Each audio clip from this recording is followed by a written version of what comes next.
This supported the timely evacuation of hundreds of thousands of people. In Ukraine, we worked with the government to rapidly deploy air raid alerts. To date, we have delivered hundreds of millions of alerts.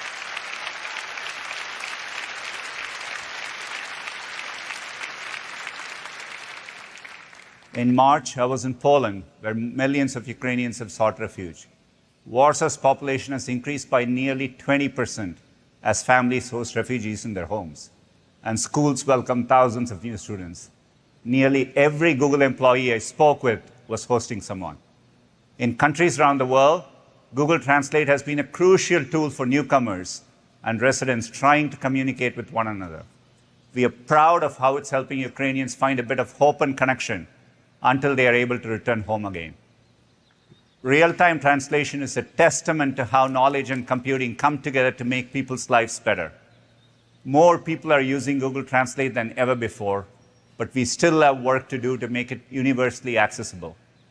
There is a long tail of languages that are underrepresented on the web today, and translating them is a hard technical problem.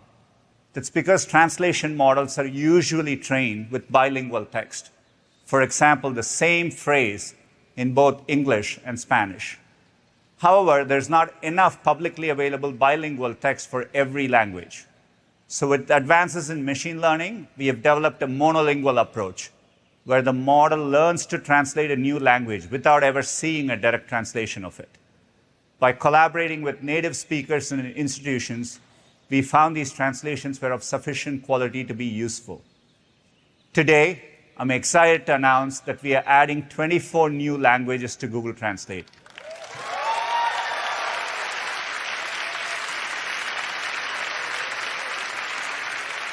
This includes the first indigenous language of the Americas, and together these languages are spoken by more than 300 million people. Breakthroughs like this are powering a radical shift in how we access knowledge and use computers. Yet so much of what's knowable about our world goes beyond language. It's in the physical and geospatial information around us. For more than 15 years, Google Maps has worked to create rich and useful representations of this information to help us navigate. Advances in AI are taking this work to the next level, whether it's expanding our coverage to remote areas, reimagining how to explore the world in more intuitive ways. Around the world, we have mapped around 1.6 billion buildings and over 60 million kilometers of roads to date. Some remote and rural areas have previously been difficult to map due to scarcity of high-quality imagery and distinct building types and terrain. To address this, we are using computer vision to detect buildings at scale from satellite images. As a result, we've increased the number of buildings on Google Maps in Africa by 5 times since July 2020, from 60 million to nearly 300 million.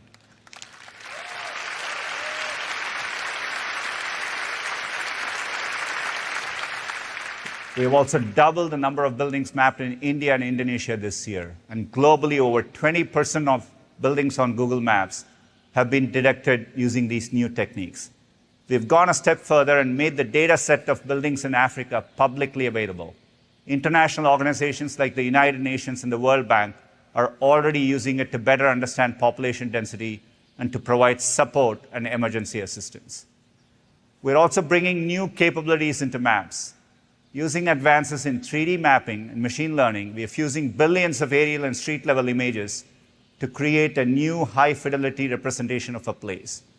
These breakthrough technologies are coming together to power a new experience in maps called immersive view. It allows you to explore a place like never before. Let's go to London and take a look. What a beautiful city. Say you're planning to visit Westminster with your family. You can get into this immersive view straight from maps on your phone. And you can pan around the sides. Here's Westminster Abbey. And if you're thinking of heading to see Big Ben, you can check if there's traffic, how busy it is, and even see the weather forecast. It's London, so I'm guessing it's rain. Now, if you're looking to grab a bite during your visit, you can check out restaurants nearby and get a glimpse inside.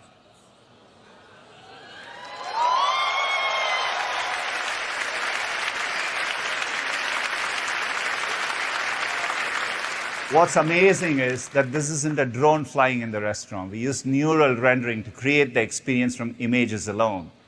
And Google Cloud Immersive Stream allows this experience to run on any smartphone. This feature will start rolling out in Google Maps for select cities globally this year. Another big improvement to Maps is eco-friendly routing. Launched last year, it shows you the most fuel-efficient route, giving you the choice to save money on gas and reduce carbon emissions. Eco-friendly routes have already rolled out in US and Canada, and people have used them to travel 86 billion miles, helping save an estimated 500,000 metric tons of carbon emissions, the equivalent of taking 100,000 cars off the road. I'm happy to share that we are expanding this feature to more places, including Europe later this year. In this Berlin example, you could reduce your fuel consumption by 18%, taking a route that is just 3 minutes slower. These small decisions have a big impact at scale. With the expansion into Europe and beyond, we estimate carbon emission savings will double by the end of the year.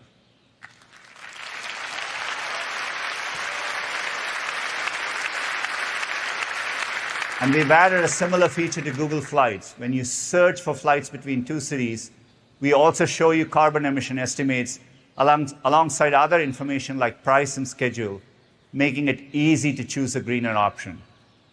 These eco-friendly features in Maps and Flights are part of our goal to empower 1 billion people to make more sustainable choices through our products, and we are excited about the progress here. Beyond Maps, video is becoming an even more fundamental part of how we share information, communicate, and learn.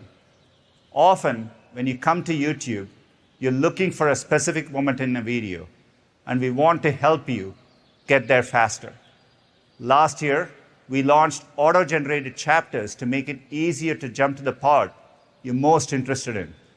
This is also great for creators because it saves them time making chapters. We are now applying multimodal technology from DeepMind. It simultaneously uses text, audio, and video to auto-generate chapters with greater accuracy and speed. With this, we now have a goal to 10x the number of videos with auto-generated chapters from 8 million today to 80 million over the next year. Often the fastest way to get a sense of a video's content is to read its transcript.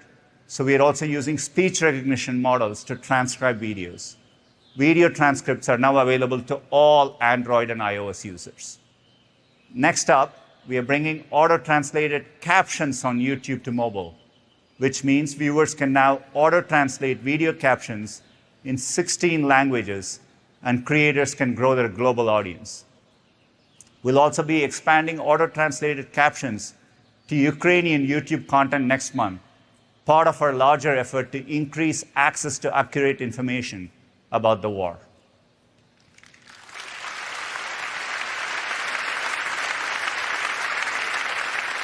Just as we are using AI to improve features in YouTube, we are building it into our workspace products to help people be more efficient. Whether you work for a small business or a large institution, chances are you spend a lot of time reading documents. Maybe you felt that wave of panic when you realize you have a 25-page document to read ahead of a meeting that starts in 5 minutes. At Google, whenever I get a long document or email, I look for a TLDR at the top. TLDR is short for too long, didn't read. And it got us thinking, wouldn't life be better if more things had a TLDR? That's why we have introduced automated summarization for Google Docs.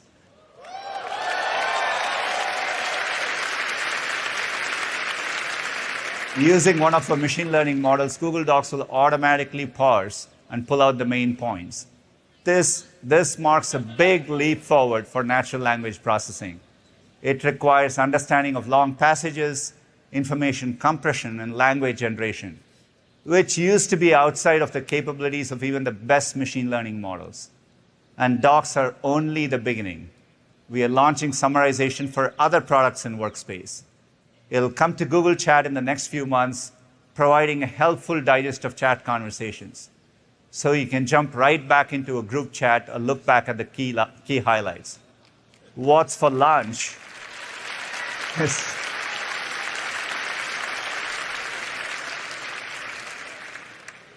What's for lunch is definitely a highlight in my opinion. We are working to bring transcription and summarization to Google Meet as well, so you can catch up on some of the most important meetings you missed. Of course, there are many moments where you really want to be in a virtual room with someone, and that's why we continue to improve audio and video quality, inspired by Project Starline, which we introduced at I/O last year. We've been testing it across Google offices to get feedback and improve the technology for the future. And in the process, we've learned some things that we can apply right now to Google Meet. Starline inspired machine learning-powered image processing to automatically improve your image quality on Google Meet. And it works on all types of devices, so you look your best wherever you are.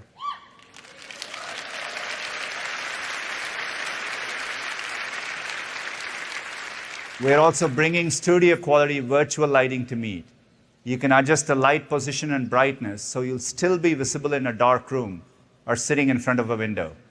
We are testing this feature to ensure everyone looks like their true selves, continuing the work we have done with real tone on the Pixel phones on the Monk scale, which we will tell you about in just a moment.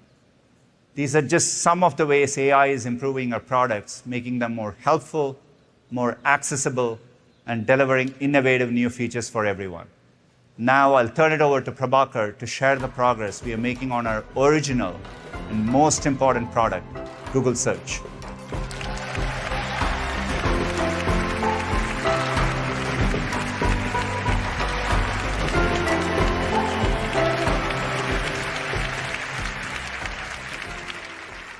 Thanks, Sundar. People's quest for knowledge often starts with research. And over time, we worked hard to understand the trillions of questions that people ask us every year and to deliver the most helpful information possible. But the way people search for information shouldn't be constrained to typing keywords in a search box. It's human nature to gain knowledge through multiple senses and inputs as we go about our day. For instance, if I hear a bird chirping outside the window, I might point to it and ask my wife, what kind of bird is that? And while it's a huge challenge for computers to understand information the way we do, advances in technology are helping bridge the gap. With AI technologies like natural language understanding and computer vision, we're transforming search to be far more natural and helpful than ever before.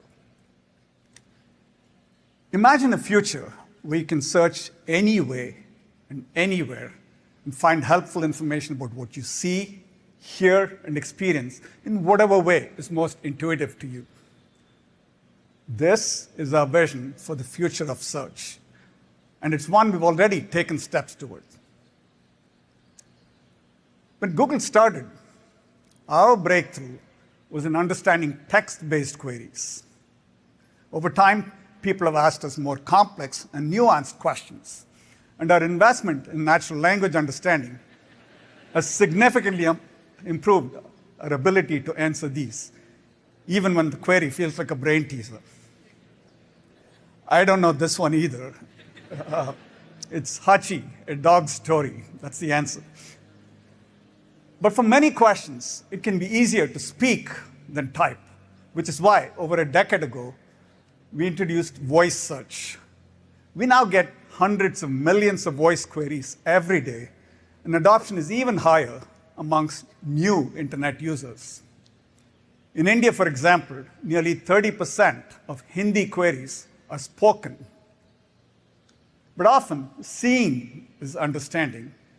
So we reimagined Google Search yet again with Google Lens to help you search what you see using your camera right from your search bar. Lens is now used over 8 billion times a month, which is nearly triple last year. Now, we're redefining Google Search yet again. We're combining our understanding of information across multiple modes to help you express your needs more naturally than ever before. Just last month, we launched multi-search, one of our most significant updates to search. In the Google app, you can now search by taking a photo and asking a question at the same time. You can snap a pic of a spill-proof water bottle and ask for one with rainbows on it to brighten your kid's day. Or in my case, I was able to take a photo of my leaky faucet and order the part to fix it. The funny thing is, I still don't know what that part is called. But this is just the beginning of what we can do with multi-search. Later this year, we'll add a new way to search for local information with multi-search near me. Just take a picture or long press one you see online and add near me to find what you need from the millions of local businesses we serve in Google. Near me will work on multi-search for everything from apparel to home goods to my personal favorite, food and local restaurants. So, let's say I spot a tasty-looking dish online. I don't know what's in it or what it's called, but it's making me hungry.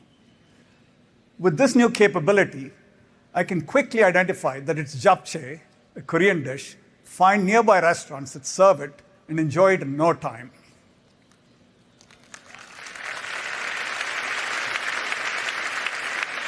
While this all seems simple enough, here's what's happening under the hood.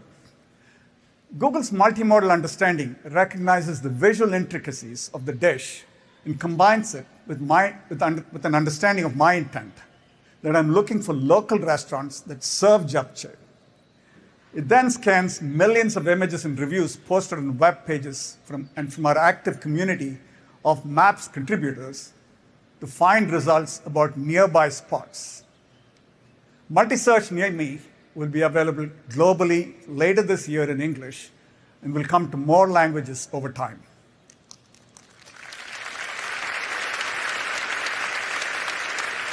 Today, this technology recognizes objects captured within a single frame. But sometimes you might want information about a whole scene in front of you. In the future, with an advancement we're calling scene exploration, you'll be able to use multi-search to pan your camera and ask a question and instantly glean insights about multiple objects in a wider scene. Let me give you an example. Let's say you're trying to pick out the perfect candy bar for your friend who's a bit of a chocolate connoisseur. You know they like dark chocolate and have an aversion to nuts, and of course you want to get them something good. If you went to the store today to find the best nut-free dark chocolate, you'd be standing in the aisle for a while. You'd look at each bar, figure out which type of chocolate it is, whether it's nut-free, compare and contrast the options, and maybe even look up reviews online. But thanks to scene exploration, you'll be able to scan the entire shelf with your camera and see helpful insights overlaid in front of you.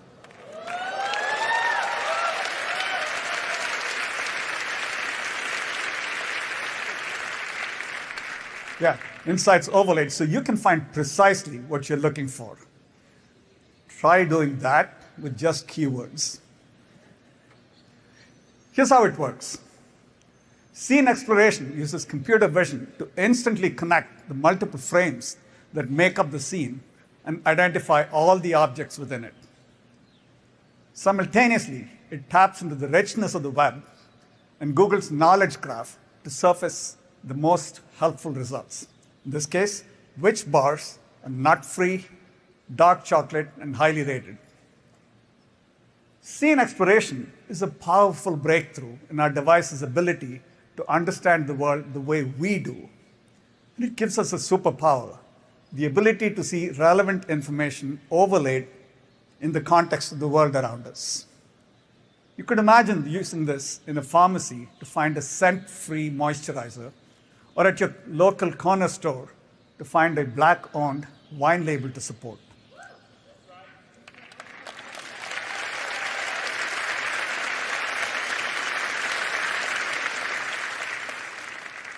This is like having a supercharged Control F for the world around you.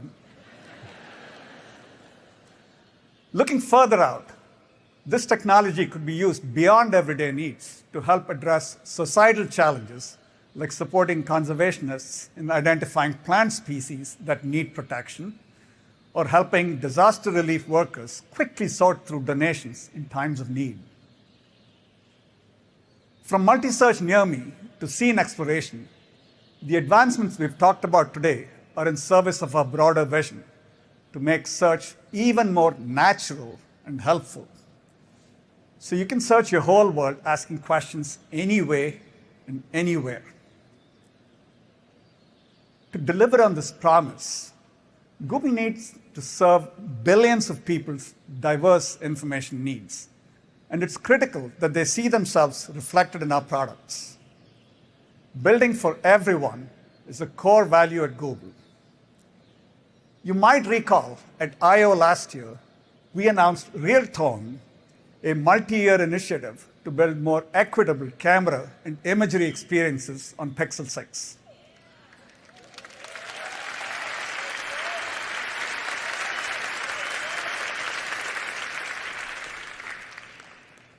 We are now expanding our commitment to skin tone equity across Google products.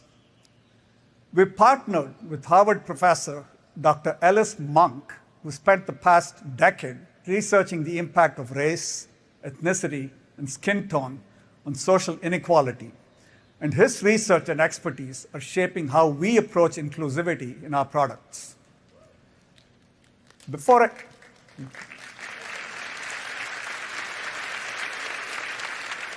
I hand it over to my colleague Annie to tell you more about the work we're doing in this space, let's hear from Dr. Monk himself.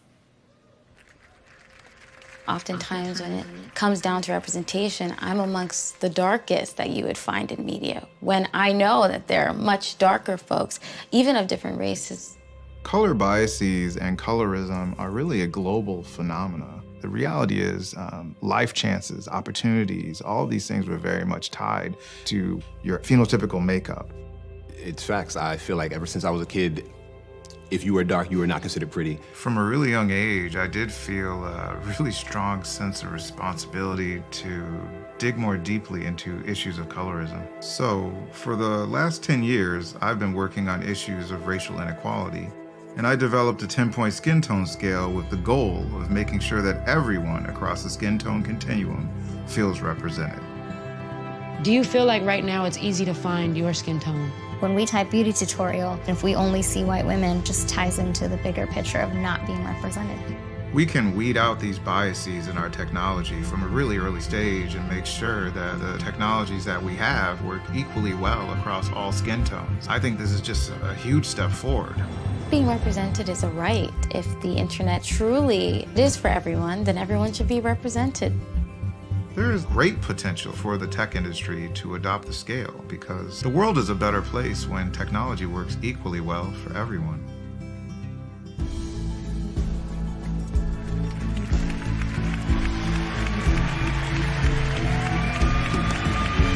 Skin tone is one of many important dimensions that shapes people's identity and experiences, and we all deserve to feel seen and validated.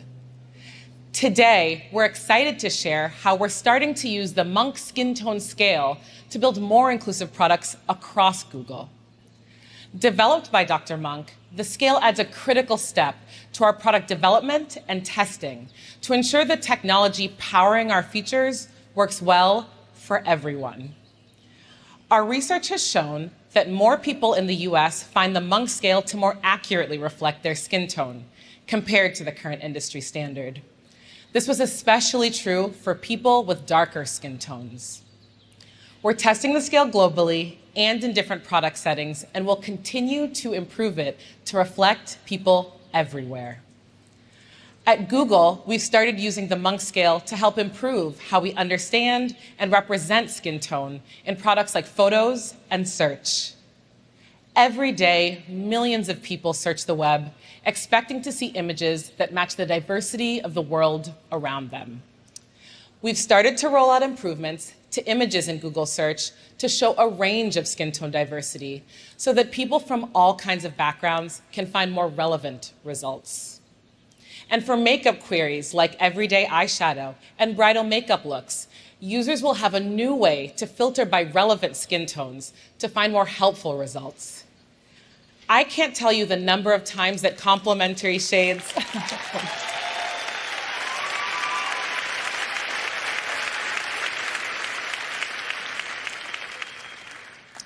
I can't tell you the number of times complementary shades for my skin tone haven't been available. And so I'm personally thrilled to be able to filters that were designed to work well across skin tones and evaluated using the Monk scale. These filters were crafted by a diverse range of renowned image makers who are celebrated for beautiful and accurate depictions of their subjects. With real tone filters, you can apply the beauty and authenticity of professional editing to your own photos with just a few taps.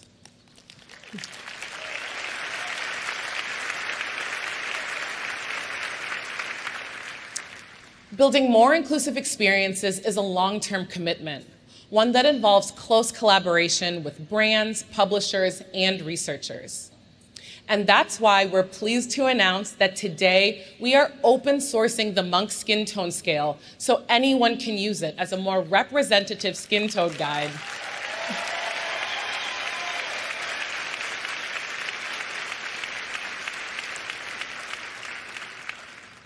In research and in product development.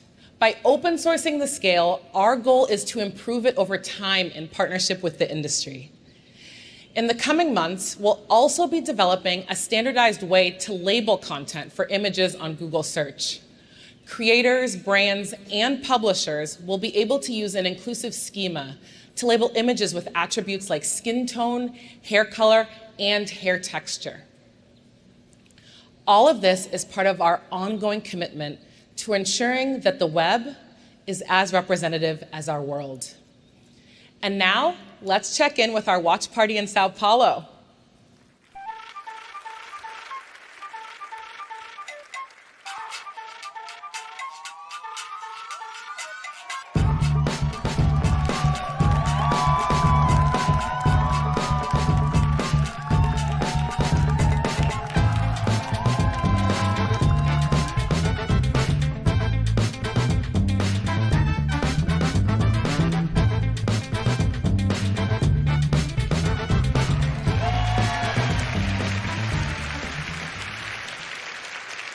Thanks, Annie and team, for such inspiring work, and hola, Sao Paulo. So far today, we have talked about how we are advancing access to knowledge as part of our mission, from better language translation to improved search experiences across images and video, to richer explorations of the world using maps. Now we are going to focus on how we make that knowledge even more accessible through computing. The journey we've been on with computing is an exciting one. Every shift from desktop to the web, to mobile, to wearables and ambient computing has made knowledge more useful in our daily lives. As helpful as our devices are, we've had to work pretty hard to adapt to them. I've always thought computers should be adapting to people, not the other way around. So we continue to push ourselves to make progress here. To share more about how we are making computing more natural and intuitive with the Google Assistant, here's Sissy.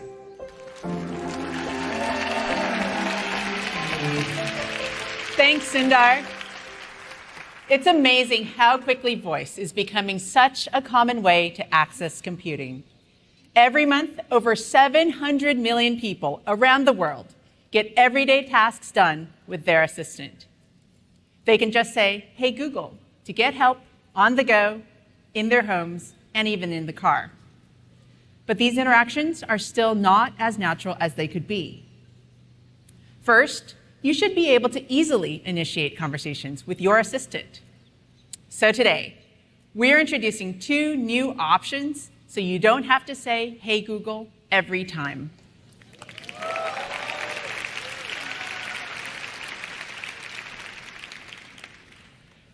First is a new feature for Nest Hub Max called Look and Talk, which is beginning to roll out today. You can simply look directly at your device and ask for what you need, like when you make eye contact to start a conversation with another person. Once you opt in, Look and Talk is designed to activate when both face match and voice match recognize it's you. And video from these interactions is processed entirely on device, so it isn't shared with Google or anyone else.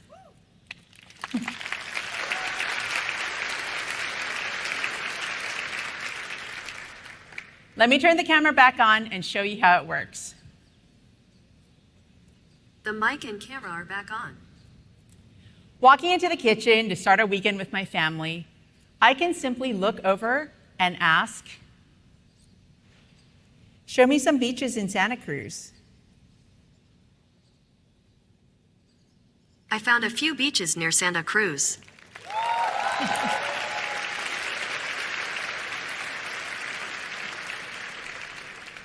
Pretty cool, right? How long does it take to get to that first one? By car, the trip to Natural Bridges State Beach is 51 minutes.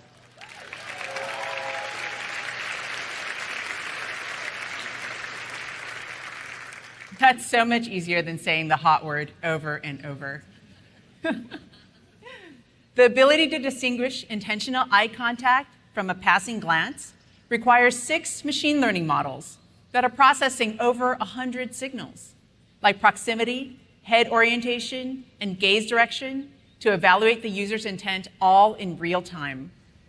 We've also tested and refined Look and Talk to work across a range of different skin tones, using some of the same principles of inclusion behind real tone on Pixel 6 camera and monk scale.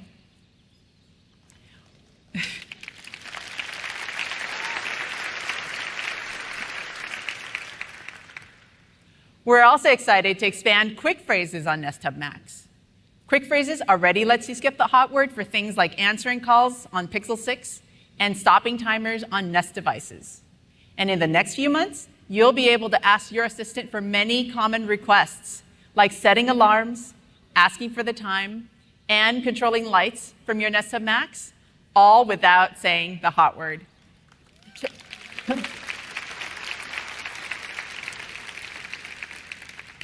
All right, check this out. Turn off the living room light.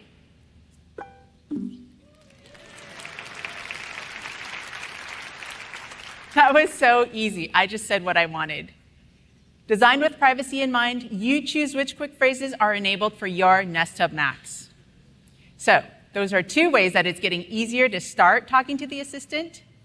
We're also improving how the assistant understands you by being more responsive as you just speak naturally. If you listen closely, people's conversations are full of ums, pauses, and corrections. But that doesn't get in the way of understanding each other.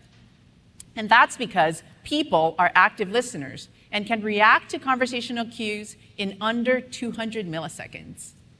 Humans handle this so naturally, but doing this for open-ended conversations across the assistant is a really hard problem. Moving our speech models to run on the device made things faster, but we wanted to push the envelope even more.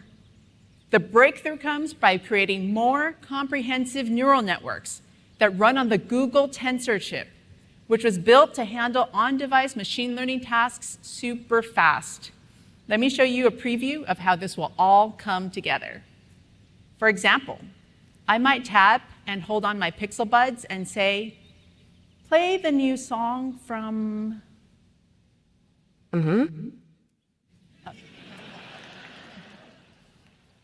Florence and the something?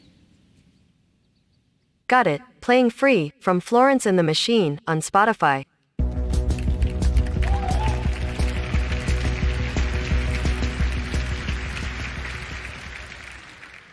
You heard how I stumbled at the beginning, but my assistant gently encouraged me to complete my thought. And then even when I messed up the artist name, Google Assistant correctly figured out the song I wanted. It's amazing how these improvements change the way it feels to talk to your assistant. You can stop worrying about the right way to ask for something and just relax and talk naturally.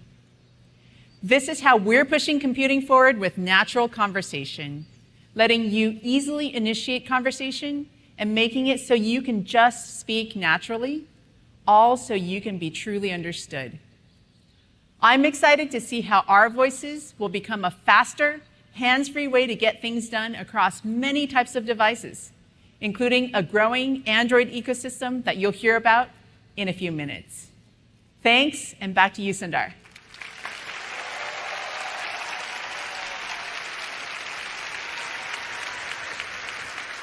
Thanks, Sissy.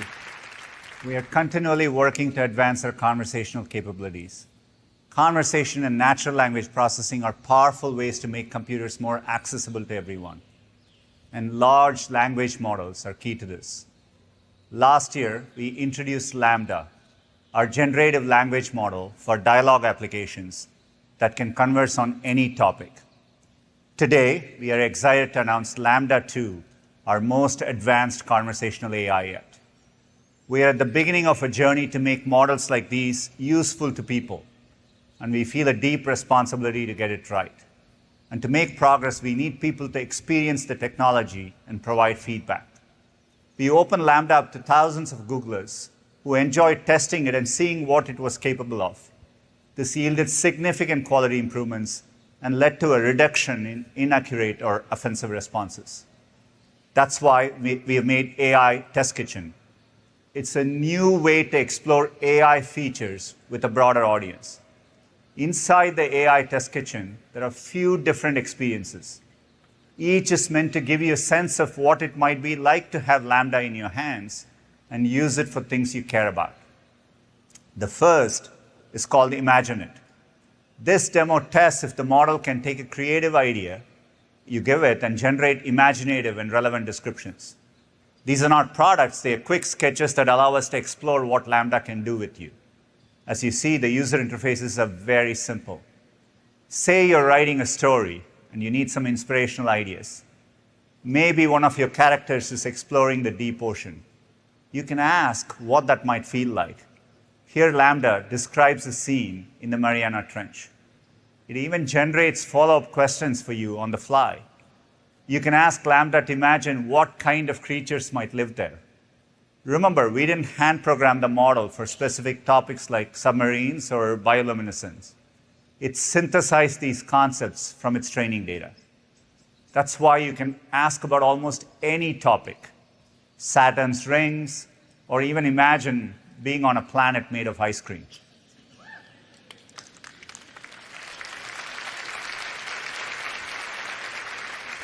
Staying on topic is a challenge for language models. Say you're building a learning experience. You want it to be open-ended enough to allow people to explore where curiosity takes them, but stay safely on topic. Our second demo tests how Lambda does with that. In this demo, we have primed the model to focus on the topic of dogs.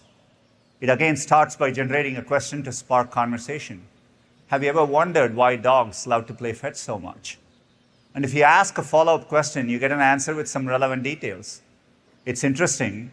It thinks it might have something to do with the sense of smell and treasure hunting. You can take the conversation any way you want. Maybe you're curious about how smell works and you just want to dive deeper. You'll get a unique response for that too. No matter what you ask, it'll try to keep the conversation on the topic of dogs. If I start asking about cricket, which I probably would, the model brings the topic back to dogs in a fun way. I do think dogs would. Now, the challenge of staying on topic is a tricky one. It's an important area of research for building useful applications with language models. And this last demo is my favorite, so we're going to do it live. Let me turn it over to Josh.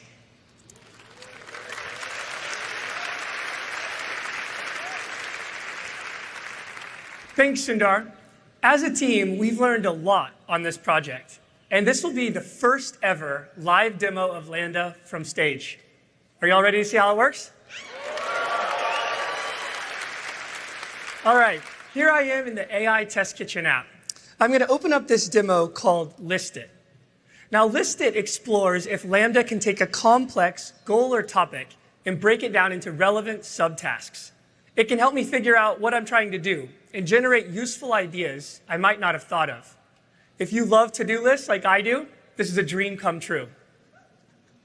I'm going to tap Start, and this is a project I've been thinking a lot about lately. Plant a vegetable garden. I'll send this off to Lambda, and there it is. On the fly, it's come up with these different steps and broken it down into this list of subtasks. I can see things like make a list of what I want to grow, the location. I can also regenerate a list on the fly to get even more ideas. Now, what's interesting about these is I can quickly drop into one of them. Let's say this one, like what might grow in the area. And you can see it will give me further suggestions.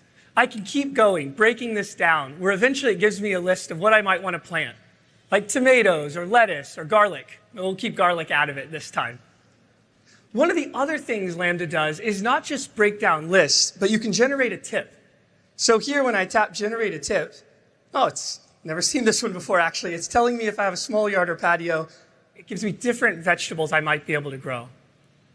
Now, when we think about products like this and experiences like this, it's much more than just coming up with a list of vegetables to grow.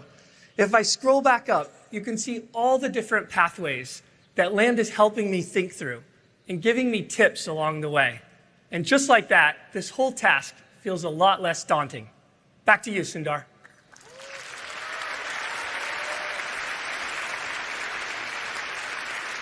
Thanks, Josh.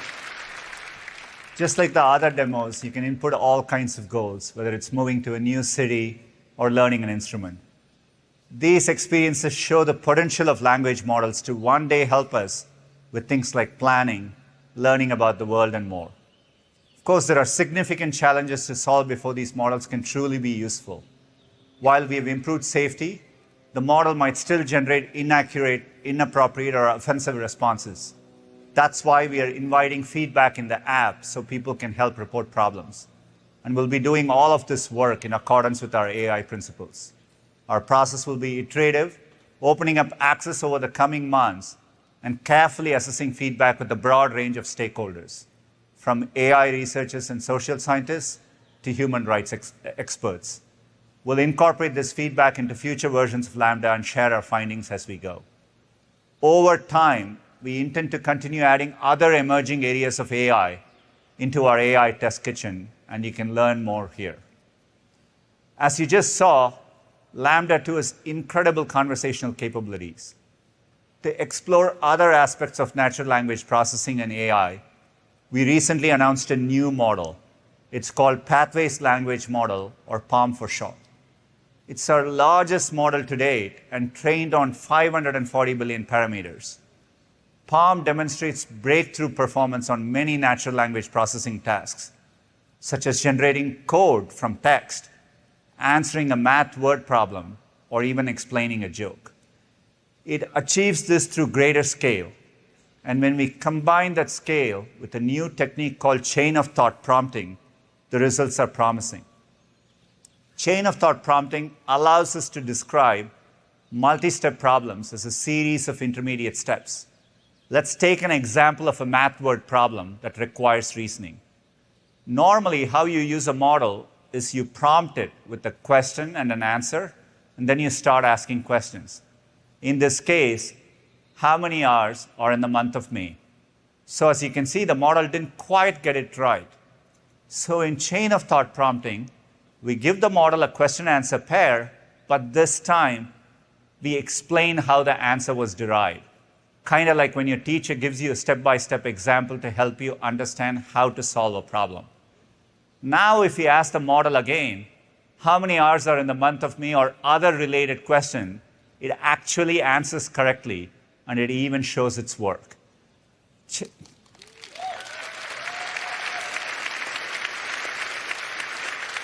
Chain of thought prompting increases accuracy by a large margin.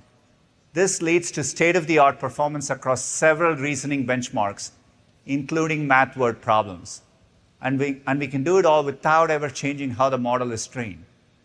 PaLM is highly capable and can do so much more. For example, you might be someone who speaks a language that's not well represented on the web today, which makes it hard to find information. Even more frustrating because the answer you're looking for is probably out there. PaLM offers a new approach that holds enormous promise for making knowledge more accessible for everyone. Let me show you an example in which we can help answer questions in a language like Bengali, spoken by 250 million people. Just like before, we prompt the model with 2 examples of questions in Bengali with both Bengali and English answers. That's it. Now we can start asking questions in Bengali. What's the national song of Bangladesh? The answer, by the way, is Amar Shonar Bangla, and Palm got it right too. This is not that surprising because you would expect that content to exist in Bengali. But you can also try something that is less likely to have related information in Bengali, such as what are popular pizza toppings in New York City? And the model again answers correctly in Bengali, though it probably just stirred up a debate amongst New Yorkers about how correct the answer really is. What is so impressive is Palm has never seen parallel sentences between Bengali and English. It was never explicitly taught to answer questions or translate at all. The model brought all of its capabilities together to answer questions correctly in Bengali. And we can extend the technique to more languages and other complex tasks. We are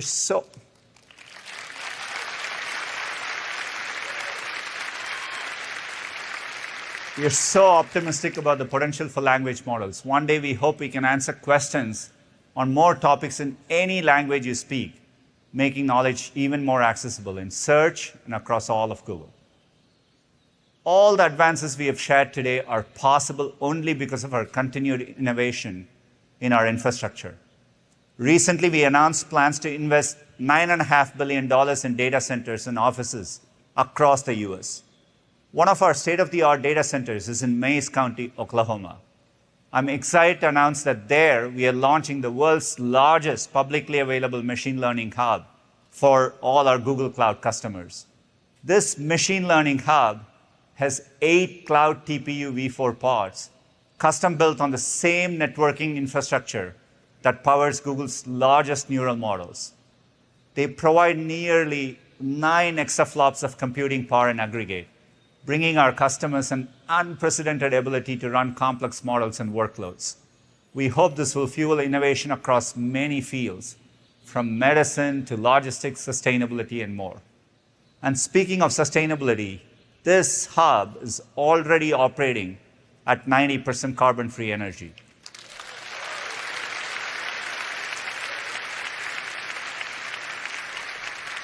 This is helping us make progress on our goal to become the first major company to operate all our data centers and campuses globally on 24/7 carbon-free energy by 2030.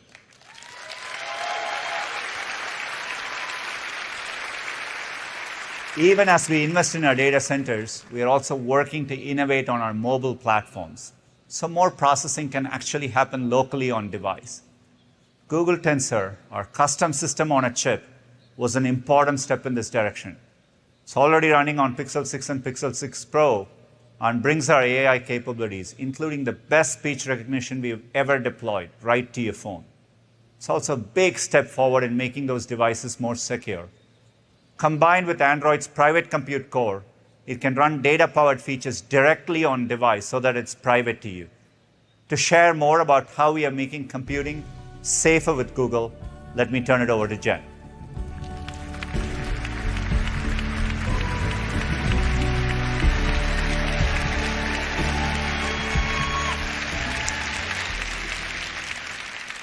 Every day, people turn to our products for help in moments big and small. Core to making this possible is protecting your private information every step of the way. Even as technology grows increasingly complex, we keep more people safe online than anyone else in the world, with products that are secure by default, private by design, and put you in control. Today, I'm proud to share with you our latest advancements that make every day safer with Google. Widespread cyber attacks like Colonial Pipeline and the recent Log4j vulnerability threaten to put people's private information at risk, disrupt critical services like energy grids and telecommunications networks, and weaken global democracies. To prevent future attacks, we're raising the bar for the entire industry by pioneering advanced cybersecurity technology, alerting others to security risks within their own systems, and open sourcing solutions that make the whole internet safer. Specialized teams like Threat Analysis Group and Project Zero counter serious threat actors and detect vulnerabilities across the internet. Last year, our Threat Analysis Group detected that over 40,000 users were being targeted by government-backed actors. we automatically alerted everyone and increased protections and blocked attacks.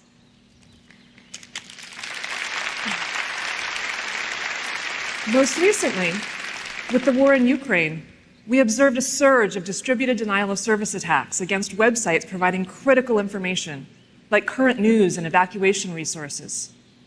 We expanded our free DDoS defense program, Project Shield, to defend more than 180 Ukrainian websites, including those that belong to the Ukrainian government, news, and human rights groups. And because much of the world's technology infrastructure is dangerously outdated, we're now investing $10 billion to modernize vulnerable systems and infrastructures, secure the software supply chain, and train 100,000 Americans in digital skills, including data privacy and cybersecurity, through the Google Career Certificate Program. In addition to keeping companies and organizations safe around the world, we build advanced security into everything we make to protect individual users. In the last few years, phishing scams have risen substantially, and they're responsible for 90% of recent cyber attacks.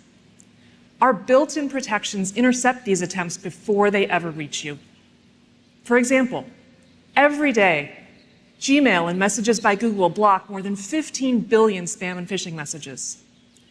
Google Play now scans 125 billion installed apps for malware, making the entire app ecosystem safer. And our safe browsing technology, built into Chrome and other major browsers, now protects 5 billion devices from risky sites.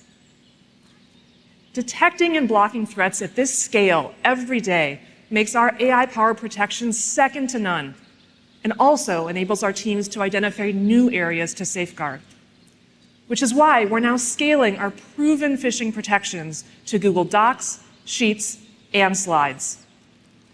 Soon, if you're working in a shared doc that contains a suspicious link, we'll automatically alert you and take you back to safety.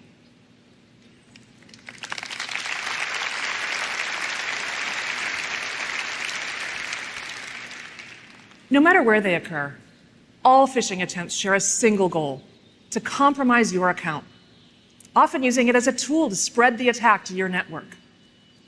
Protecting your account starts with building the most advanced authentication technologies everywhere that you sign in. Cybersecurity experts say the single most important way to protect your account and help prevent cyber attacks is to use multi-factor authentication. However, it sometimes gets a bad rap for creating extra friction. That's why we've made our two-step verification as easy as it gets. Whether you're on Android or iOS, just one tap on your phone and you're in. No 6-digit codes.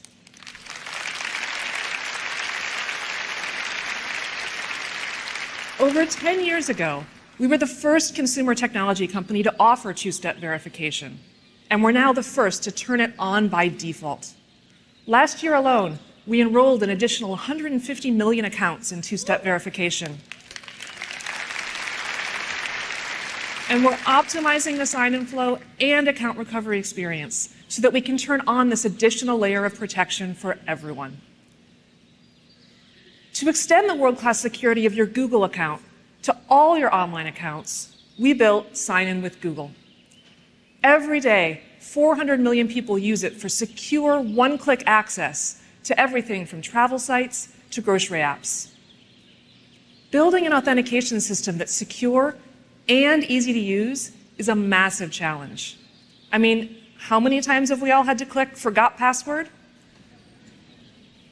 Thanks to years of engineering investment in our password manager, two-step verification, security keys, and most recently, passkeys, we've laid the path for a future without passwords.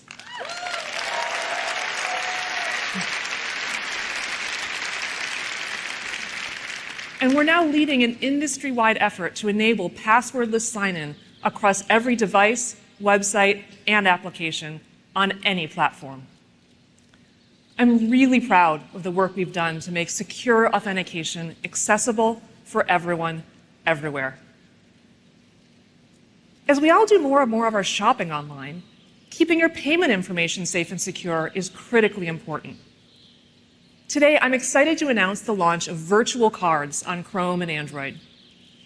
Now, when you use autofill to complete your payment details at checkout, we'll replace your card number with a distinct virtual number, reducing the risk of fraud and identity theft.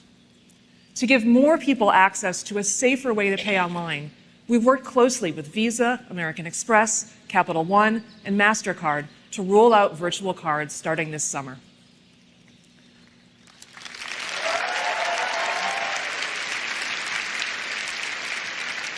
We're constantly monitoring the security of your Google account to give you peace of mind.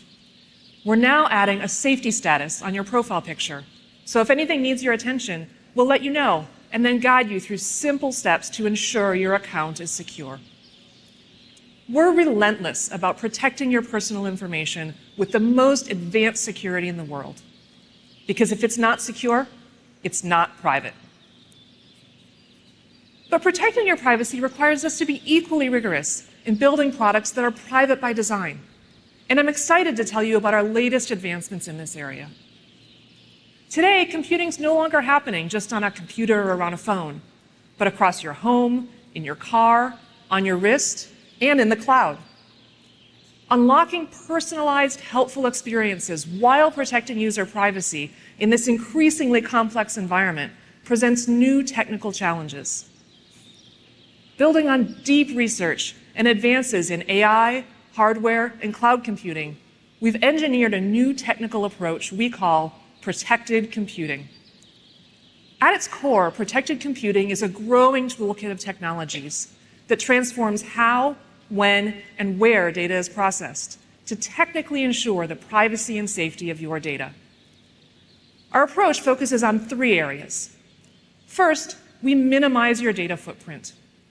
Our focus here is on shrinking the amount of personally identifiable data altogether, collecting less and deleting more, using techniques like edge processing and ephemerality. If the data doesn't exist, it can't be hacked. Second, we de-identify the data, from blurring and randomizing identifiable signals to adding statistical noise. We use a range of anonymization techniques to strip your identity from your data, so it's no longer linked to you. And third, we restrict access through technologies like end-to-end encryption and secure enclaves. This is about making it technically impossible for anyone, including Google, to access your sensitive data. This toolkit of diverse techniques enables us to deploy the safest, smartest solution possible, and often stack multiple techniques to provide layered protections. Today, protected computing enables Android to suggest the next phrase in your text while keeping your conversation completely private. It helps Pixel know when to keep your screen awake while continuously deleting ambient signals as they're processed. And it allows Chrome to alert you to compromised passwords without knowing a single one.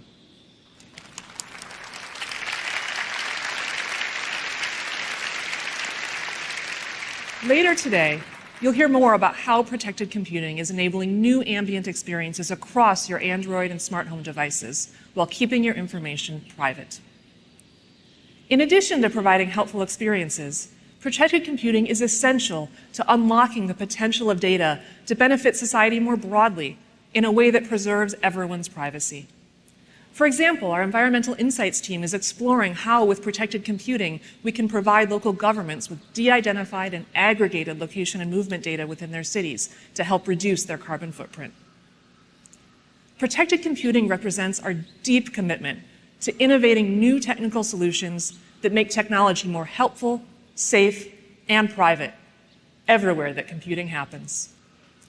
No one else is deploying such a multifaceted approach at our scale, and I'm excited to see all the ways our teams will apply protected computing to ensure that every day you're safer with Google.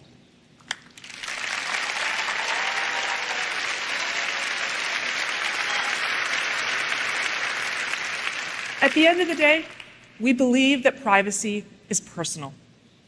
That's why we continue to build powerful controls that let you choose what's right for you. To share more about the newest ways we're putting you in control of your data, let me pass it to Danielle.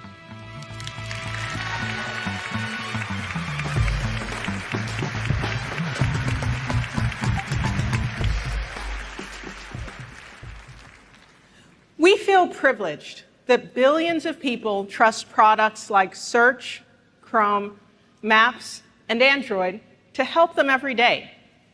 And we work hard to earn that trust by providing tools that put you in control of your privacy and that help you control your online experience. As Jen mentioned, protecting your privacy is central to making every day safer with Google.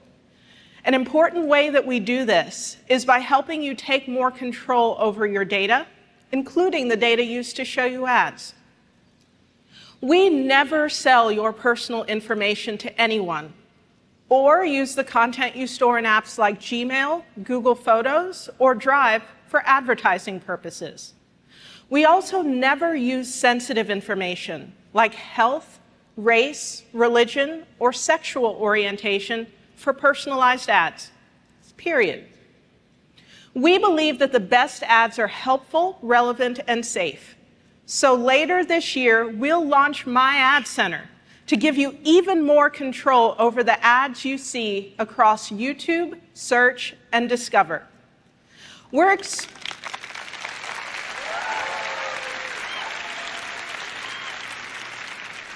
We're expanding on our existing ads privacy settings, so now through My Ad Center, you can directly control the data used to personalize your ads. For the first time, you can choose to see more ads from the categories or brands you like.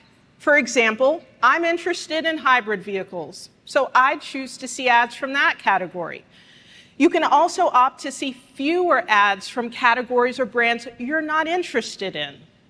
You'll be able to access My Ad Center through your Google account or directly from the ad. But it's not just about managing your data. We also know people want to have more control over their online presence to feel safer. So I have a question for you all. How many of you have searched for your name on Google? Okay. I do the occasional search for myself, and judging by the reaction, I can tell I'm not alone in checking to see what others may find about me online. At Google, while we strongly believe in open access to information, we also have a deep commitment to protecting people online. This is why we have policies for removing certain types of personally identifiable information from search results that we know people may prefer to keep private, such as their bank account or credit card numbers that could be used for financial fraud. Now we're building on this by introducing a new tool to accompany updated removal policies that allows you to take even more control of your online presence.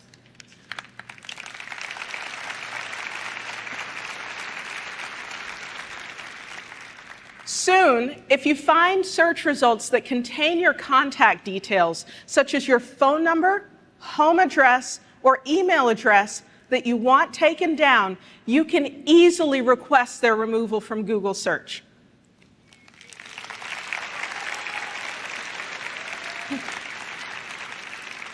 Of course, removing this information from Google Search doesn't remove it from the web. But this is an important step in helping to protect people online. This feature will be available in the coming months in the Google app, and you will also be able to access it by clicking the 3 dots next to individual Google search results. Another part of being able or being safer online is having access to reliable information. Google Search is built from the ground up to deliver high-quality information.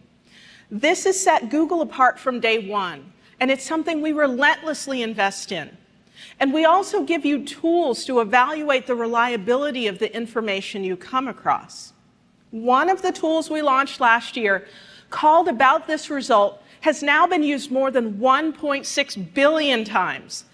This tool is available on individual search results, helping you see important context about a website before you even visit. But we want to ensure you feel in control of the information you're consuming, wherever you are online. So we're making this helpful context more accessible as you explore the web beyond search. So imagine you're researching conservation efforts, and you find yourself on an unfamiliar website of a rainforest protection organization. Before you decide to donate, you'd like to understand if it's reliable. And with just a tap, the Google app will soon surface relevant context about the website, including the site description, what they say about themselves, and what others say about them, helping you explore with confidence. You'll be able to see context like this on any website, coming soon to the Google app on both iOS and Android.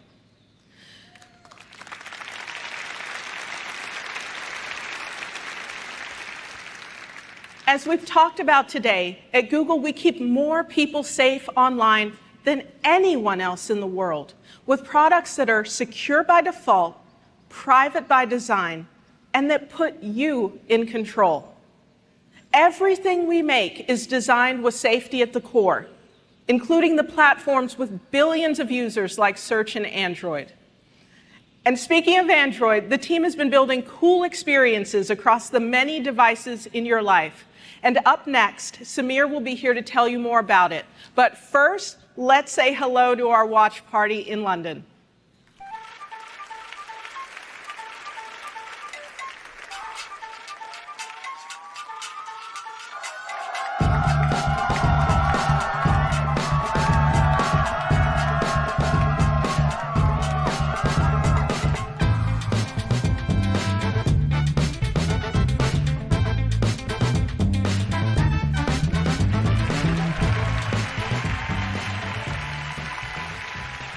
Hi, everyone. It's great to be back at Shoreline for Google I/O.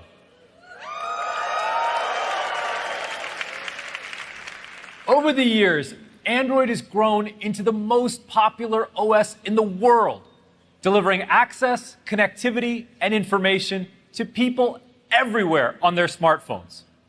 Last year alone, consumers activated 1 billion new Android phones. And as Prabhakar showed us earlier, with advances in machine learning, these supercomputers in our pocket can help us get more done than ever before.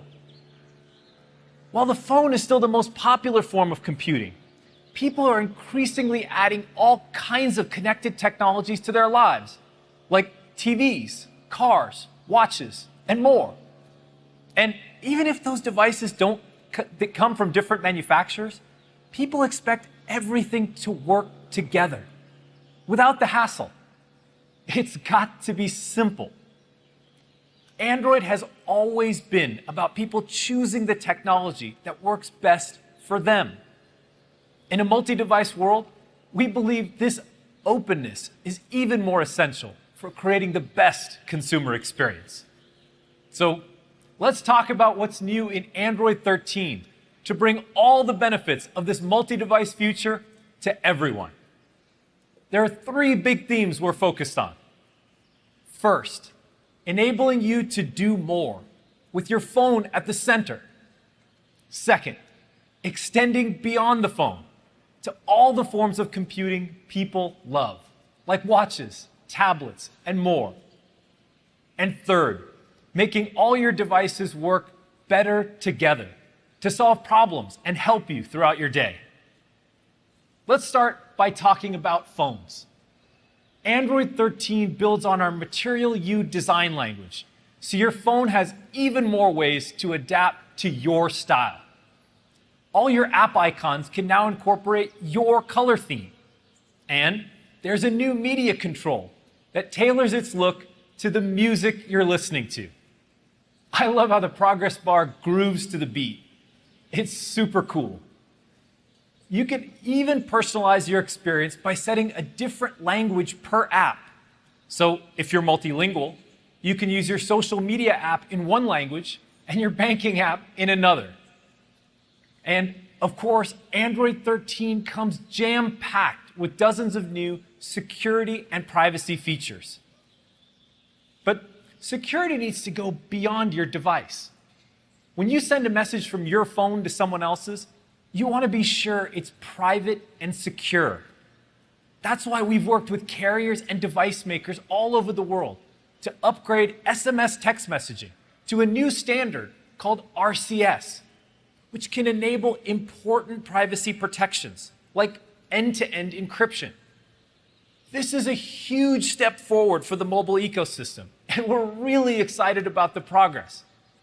In fact, Google's Messages app already has 500 million monthly active users with RCS, and growing fast.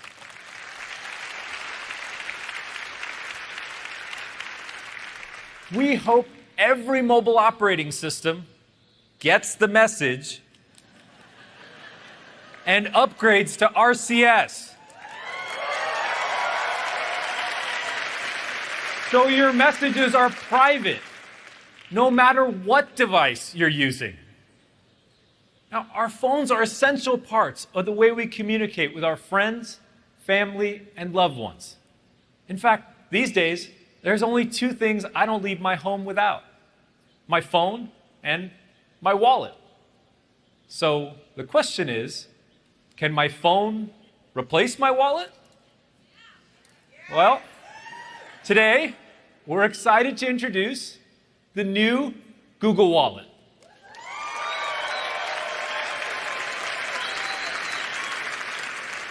It's a digital wallet for Android that gives you fast, secure access to your everyday essentials. Your Google Wallet securely stores your payment cards, so you can tap to pay anywhere Google Pay is accepted. But Wallet is for so much more than payments.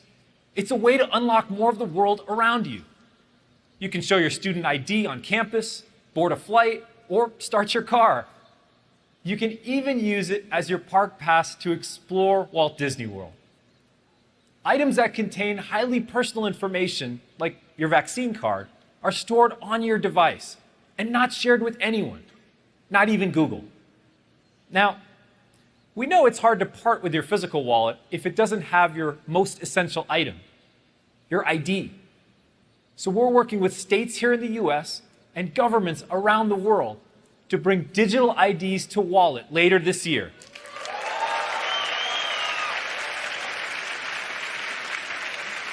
Starting with driver's licenses. You can share the information in your ID without ever having to give your phone to another person. Simply tap via NFC or use a QR code. Google Wallet will be rolling out to Android and Wear OS devices around the world in the coming weeks.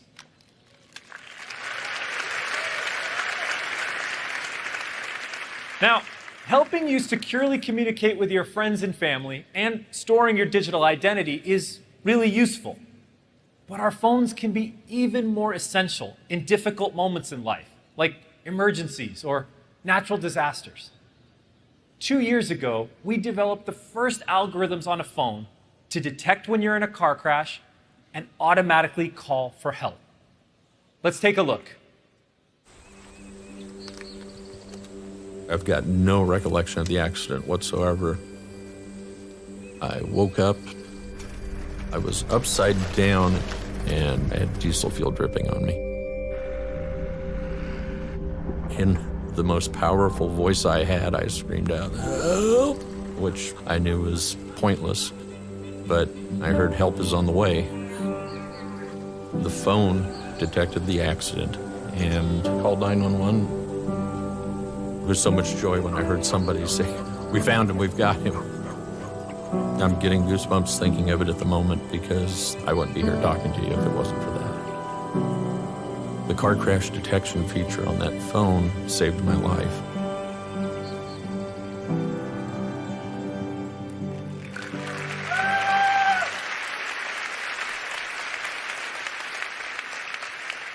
Stories like this have inspired us to do more, to make technology helpful when you need it the most. Later this year, we'll start bringing emergency SOS to Wear, so you can instantly contact a trusted friend or family member, or call emergency services right from your watch.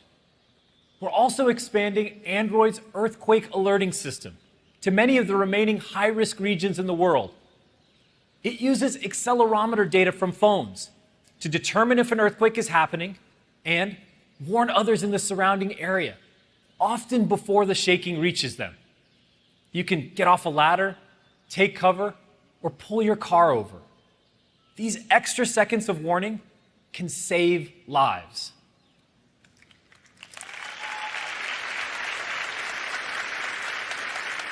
There's so many ways our phones can help us do more. Whether it's helping you securely communicate with friends, safeguarding your digital identity, or getting you help in critical moments. Your phone is your most essential digital companion. And what you can do with Android gets even more exciting when we go beyond the phone. To tell you more, here's Tristan.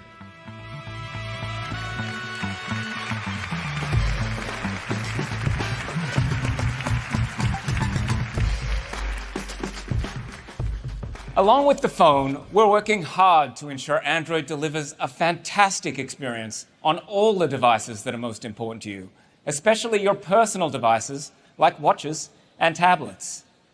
At I/O last year, we announced some huge updates to Wear OS, including launching our joint platform with Samsung.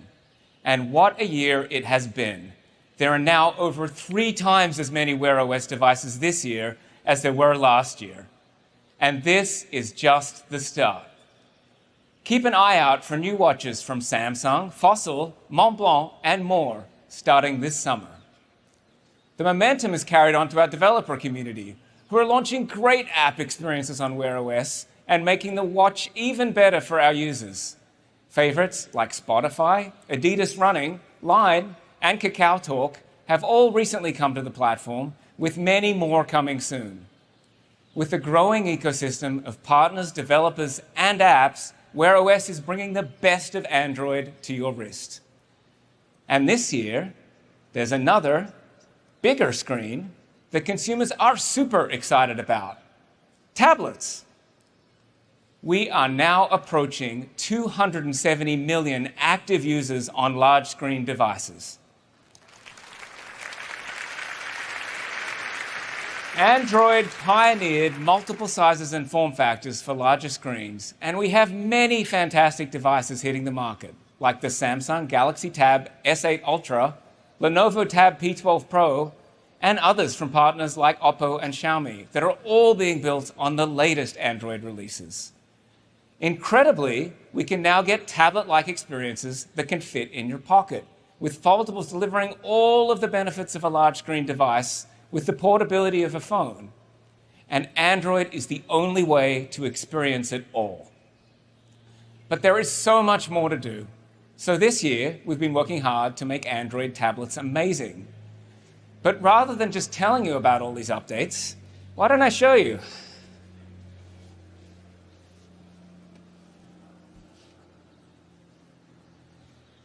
From the moment you power on the device, you can see the Android experience has been refined for the larger screen. One thing I absolutely love are the changes to the notification shade. It's been expanded to let you see more at a glance and have control right at your fingertips. There's also a new app taskbar that runs along the bottom. You can see, if I go ahead and fire up Google Photos, the taskbar is still there, and it gives me easy access to all my apps when I need them. This bigger screen also makes multitasking super easy. Say I want to share a picture from my latest vacation with a friend. I can pick up the conversation,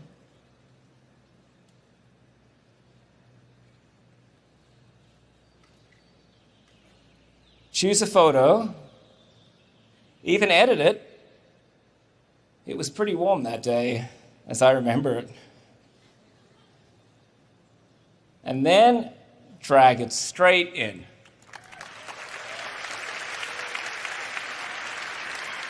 I love using these pairs of apps to help me get things fun. In fact, if you swipe up to Overview, you can see I'm already busy planning my next vacation. Now, these OS changes don't mean much if the app experiences for tablets aren't also great. So starting today, we'll be updating more than 20 Google apps to look amazing on large screens and take full advantage of the extra functionality, with a lot more to come. Let's take a look at some of these great new experiences. The tablet version of YouTube Music puts more of the music you love front and center. We've optimized Google Maps to include rich information at a glance to help you navigate the world around you. And the updated Messages app uses a new multi-column view, so you can easily manage all your texts and quickly jump between conversations. Third-party apps look great on Android tablets too. You'll see revamped experiences coming to your favorite apps like TikTok, Zoom, Facebook, and more. And they look awesome. To help you find these new tablet apps, we're working to improve discovery on Google Play, along with introducing a new UI that makes the most of the larger screen. As you can see, we're building great experiences for phones, watches, tablets, and everything in between. The next step is getting all these devices to play nice with each other. So here's Lisa to tell you more about what we're doing to make everything work better together.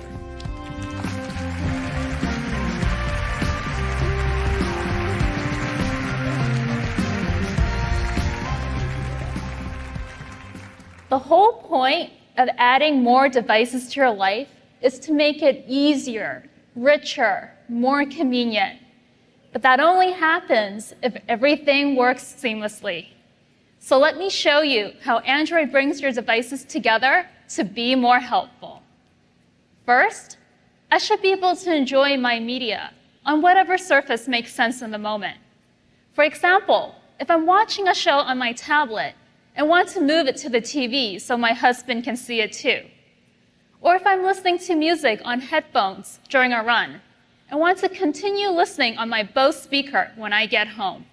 Casting makes that really easy, so it should be everywhere, which is why we're working to extend casting capabilities to new partners and products, such as Chromebooks or even your car. And I want my messages to move across my devices too. Like when I'm at my desk working, my conversations should be right there on the laptop screen I'm already using. This fall, we're extending Phone Hub so you can directly access all your phone's messaging apps on your Chromebook. Phone Hub gives you the exact app you're familiar with because it's streaming from your phone. No need to install a desktop client or keep them running in a tab that gets lost on your browser. So you can jump between chats, send and reply to messages, even add reactions to photos from your friends. And here's one of my favorite new features. Copy something on your phone and paste it on your tablet. It could be a URL, an address, or even a picture or screenshot. It's so simple and useful.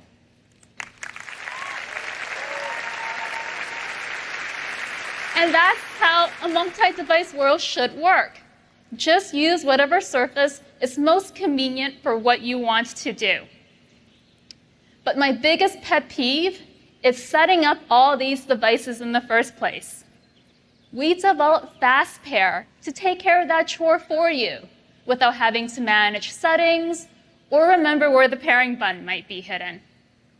We're continuing to expand FastPair so your phone, your laptop, and your TV all pair easily and instantaneously with your headphones and smart devices.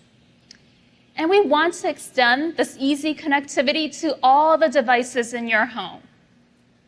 That's where Matter comes in. It's an open industry standard launching this fall. Matter connects our Google Nest hardware along with top brands and hundreds of supported products, like light bulbs, door locks, smart plugs, and a lot more. It's a big list.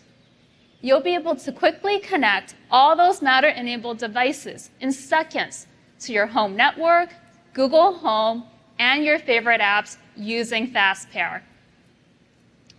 There are so many new opportunities in this multi-device world, from helping you do more with your phone at the center, to extending computing beyond the phone, and making sure all your devices work better together. Thank you so much to our millions of developers and billions of users for making Android an incredible platform. We're excited to keep pushing it forward with you, so keep an eye out for the Android 13 beta today. We've got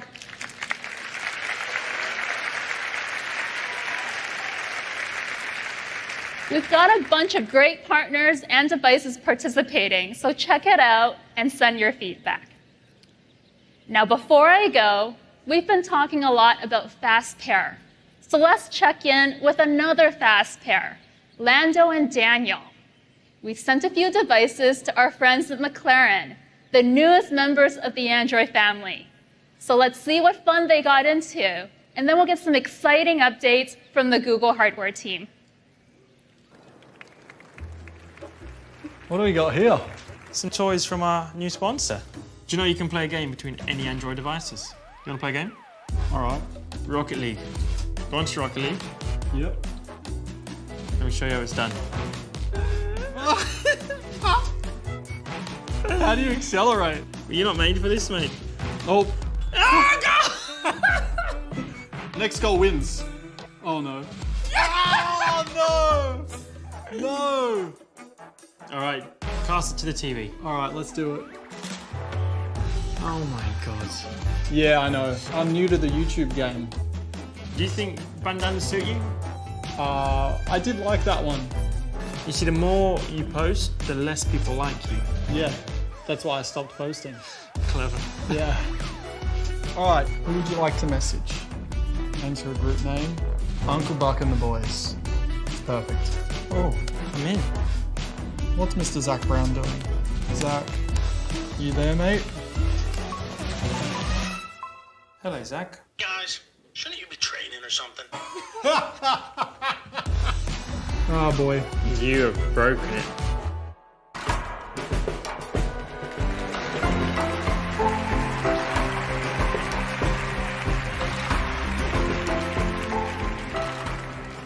You just heard about the work we're doing across Google and Android to make a multi-device world simpler, so all your devices work better together. Let's talk next about Google's own hardware. We're building on this multi-device world to create a seamless, cohesive Pixel portfolio that pulls together all the tech breakthroughs you've seen today across Google. We'll start with Pixel phones, where we take all the helpfulness and intelligence of Google and create an experience that adapts to you. Last fall, we debuted Google Pixel 6 and Pixel 6 Pro, a complete reimagining of Pixel inside and out. It's our first phone powered by Google Tensor, a mobile compute platform we developed around Google's latest AI and machine learning models.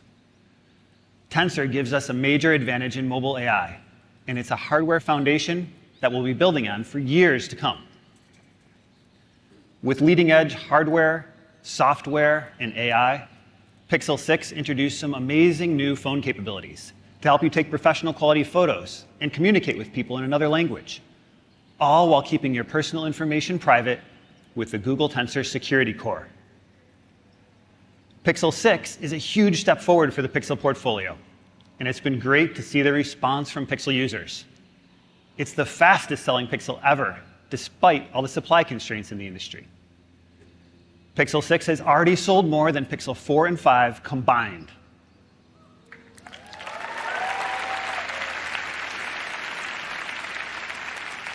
So let's keep that momentum going. Today, I'm excited for Sonia to show you the new Pixel 6a.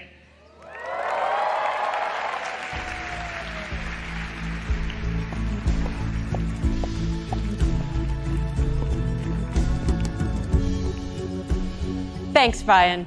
Like all our A-series phones, Pixel 6a delivers the helpful, personal Pixel experience for the unbeatable price of $449. That's right.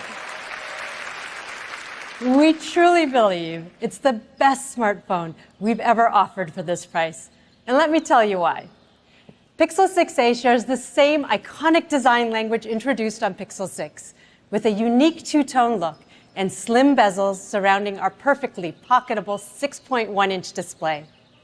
And you'll notice the Pixel camera bar, which houses our dual rear camera system with a 12-megapixel main and ultra-wide lens.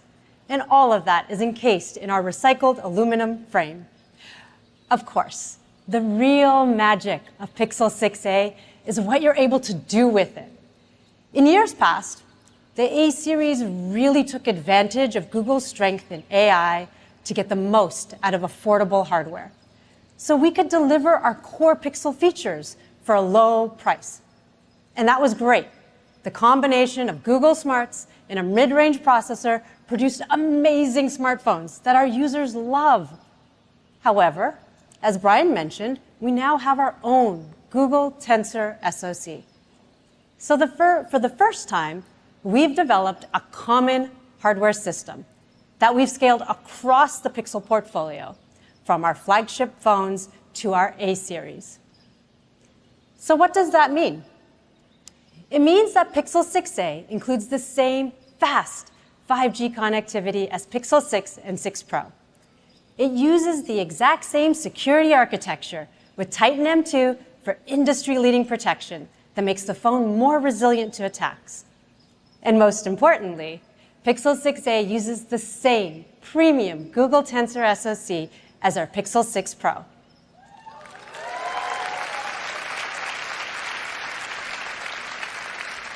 That's right, that is a big deal for a phone at this price.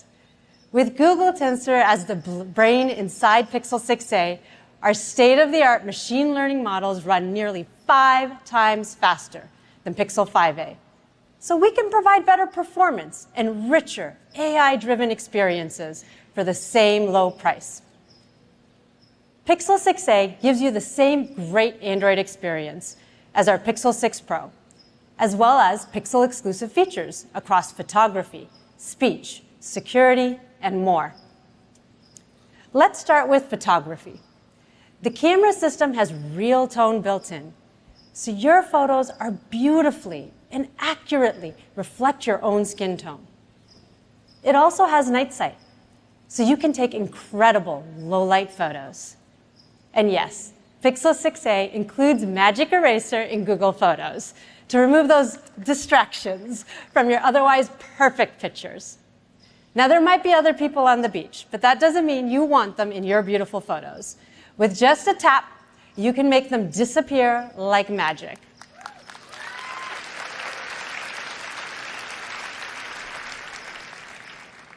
And watch this. We've enhanced Magic Eraser, so you can also change the color of distracting objects in your photo. In a tap, the object's colors and shading blend in naturally.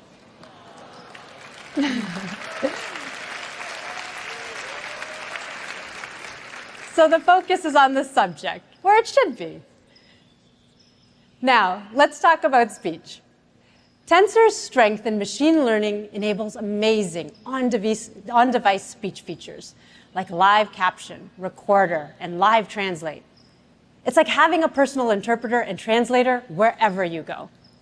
It even works in airplane mode, and protected computing ensures your speech data remains private with on-device processing.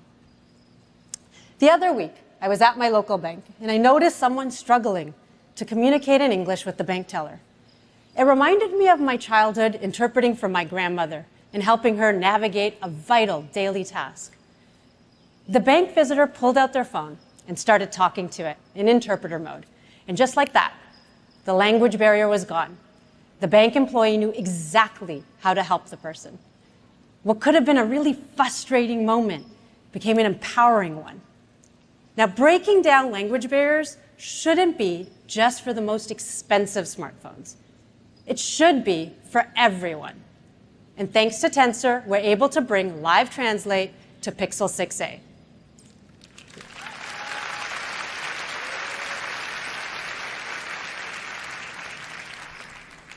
And finally, everyone deserves to have peace of mind knowing your phone is protected.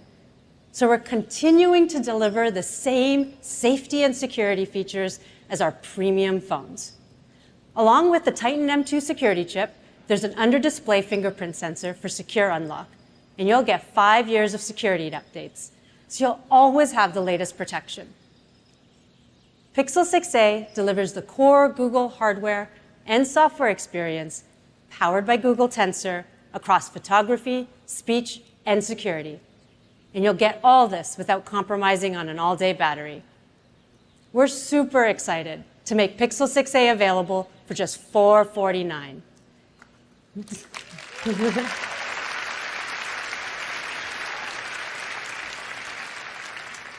It comes in 3 colors, so you can order one on July 21st or pick it up in store on the 28th. Back over to you, Brian.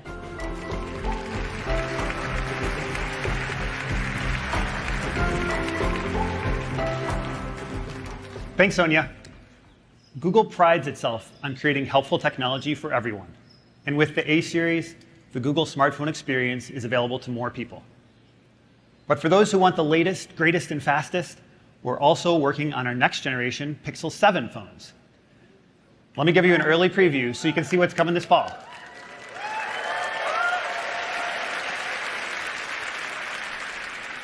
Here's a first look at the Pixel 7 and Pixel 7 Pro.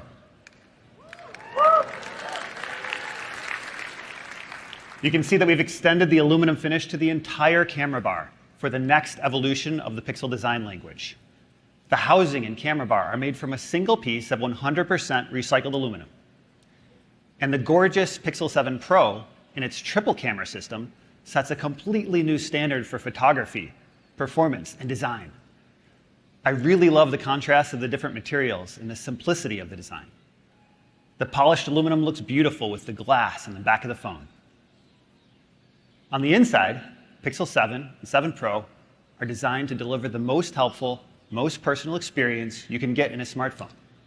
They'll use the next generation of our Google Tensor SoC, bringing even more AI-heavy breakthroughs and helpful personalized experiences across speech, photography, video, and security. And of course, both phones will ship with Android 13 and all the goodness that comes with their latest mobile OS. That's all we'll share about Pixel 7 and Pixel 7 Pro today, but check out the Google Store online for more details and new experiences powered by Google Tensor in the coming months.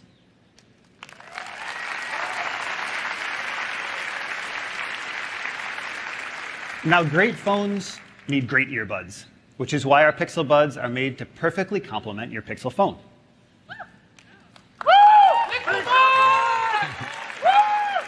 And this summer, we're excited to expand the Pixel Buds family with a Pro tier offering. It's a powerful new set of earbuds called Pixel Buds Pro.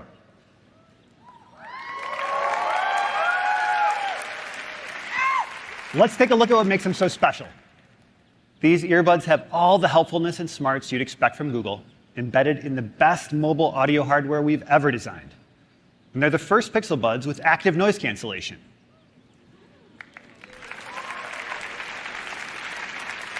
Noise cancellation is a difficult technical challenge because it needs to be smart enough to account for noise across a wide frequency spectrum and powerful enough for super low latency. Pixel Buds Pro deliver one of the best noise cancellation performances in wireless earbuds today because they're designed around a new custom audio processor.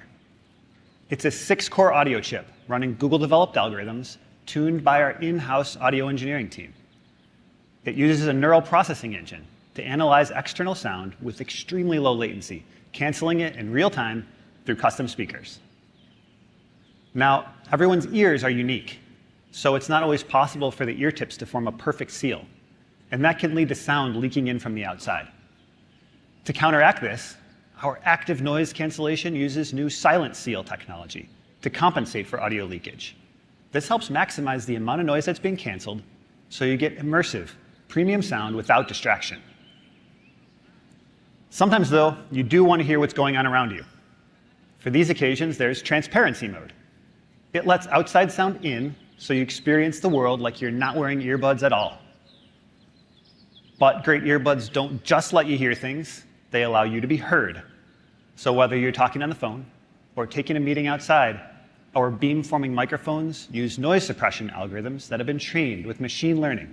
Wind, traffic, or other background noise will be suppressed, and your voice will be clear, no matter where you are.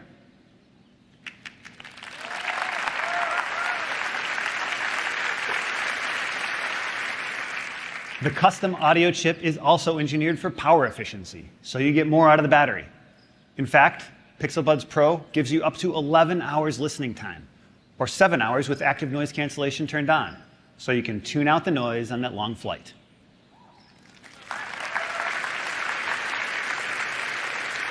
Like all our Pixel Buds, the Pro series are built to deliver a helpful, hands-free experience, so you can ask the assistant for all sorts of things, like walking directions, or get real-time translation in 40 languages, and much more. Pixel Buds Pro will support multi-point connectivity, so your earbuds know to automatically switch from a podcast on your phone to a video call on your laptop. It's so much easier than clicking into your Bluetooth settings. and it works between your compatible phones, tablets, laptops, and TVs. And later this year, we'll update Pixel Buds Pro to support spatial audio. So when you watch a movie or TV show on compatible Pixel phones, you'll be right in the middle of the action.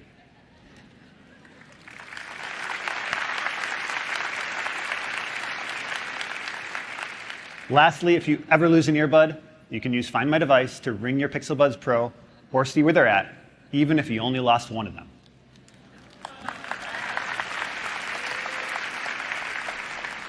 The new Pixel Buds Pro come in 4 colors. They'll be available online for pre-order on July 21st and on sale the 28th, delivering the smarts of Google and top-tier active noise cancellation for $199. And here's Rick with a few more Pixel updates.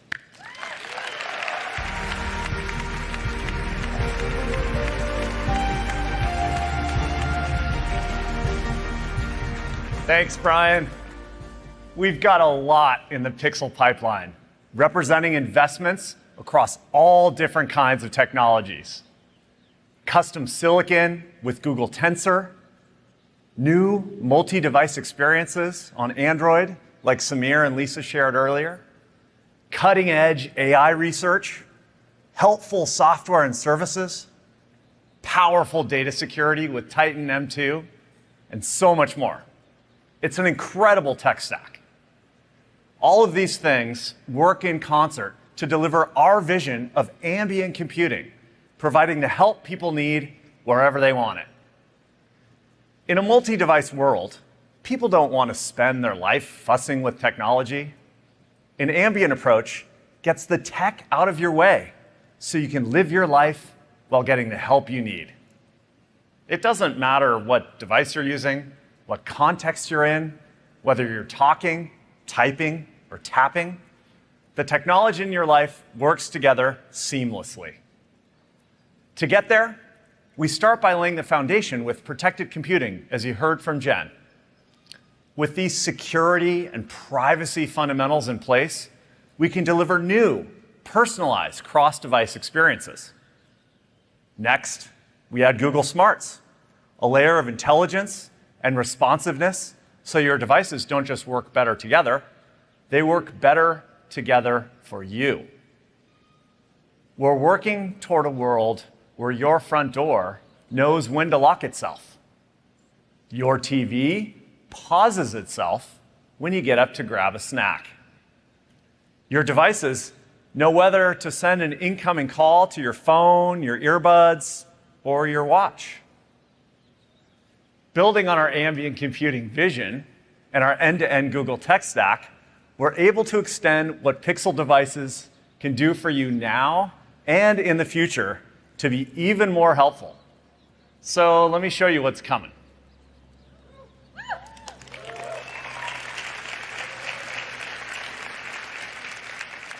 We will start with a quick preview of the new Google Pixel Watch.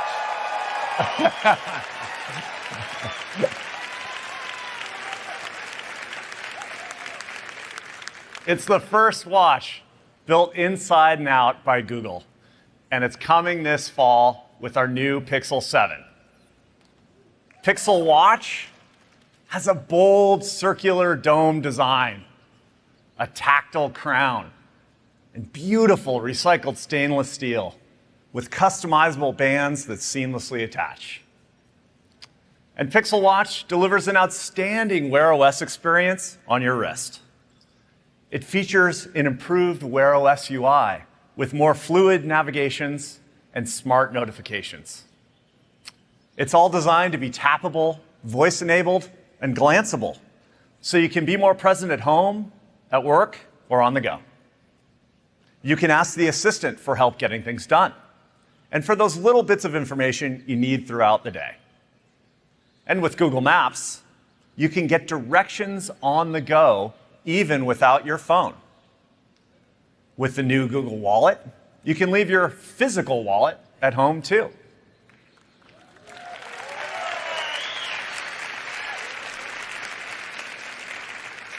You can quickly tap to pay at the store or to ride the subway.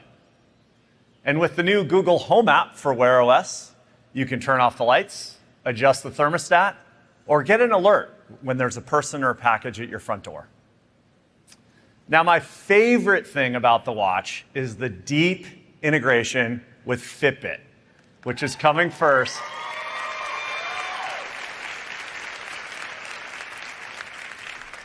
It's coming first to the Google Pixel Watch for industry-leading health and fitness experiences. You can get insights into your health with continuous heart rate and sleep tracking. You can see your active zone minutes when you're working out and track your stats and progress against your personal fitness goals. Google Pixel Watch is a natural extension of the Pixel family, providing help whenever and wherever you need it. It'll be available this fall, and we'll share many more details in the coming months. Now, along with wearables, the Android team has made big advancements in tablet software, like you saw earlier. And there's so much we can do here when we apply Google's tech stack with Tensor to a larger screen Android experience. So I want to give you a sneak peek at something we're working on for 2023. Now, normally we wouldn't announce a new product a year before it's ready, but there's so much amazing energy around tablets in the developer community that we wanted to bring you all into the loop. So here's a first ever look at our new Pixel tablet.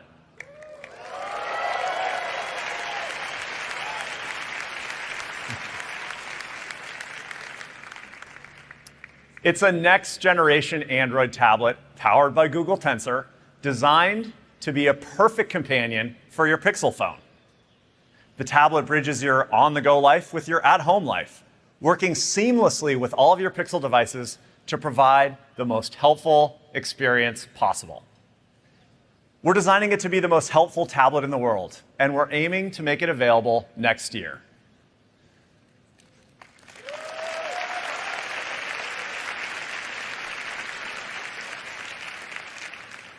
So to quickly recap, Pixel 6a and Pixel Buds Pro are coming this summer, and we'll have lots more details to share soon about Pixel 7, Pixel 7 Pro, Pixel Watch, and the new Pixel tablet.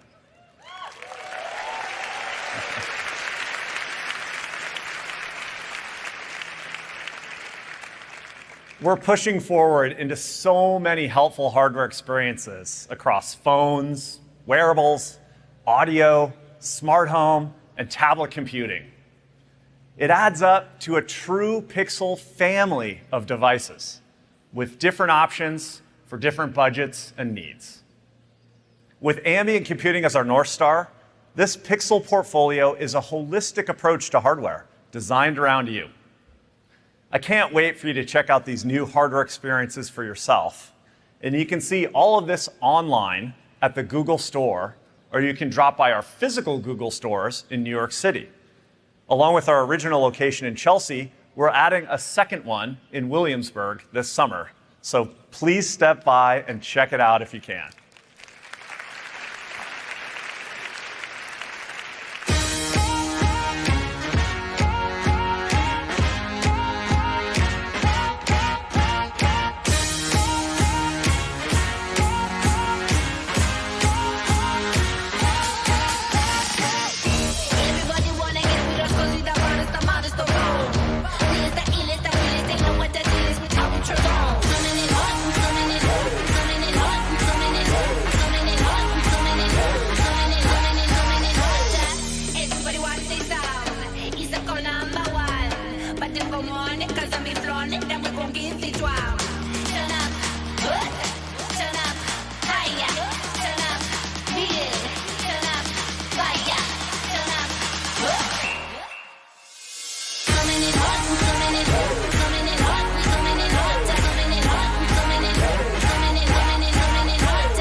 Today we talked about all the technologies that are changing how we use computers and access knowledge. We see devices working seamlessly together, exactly when and where you need them, and with conversational interfaces that make it easier to get things done.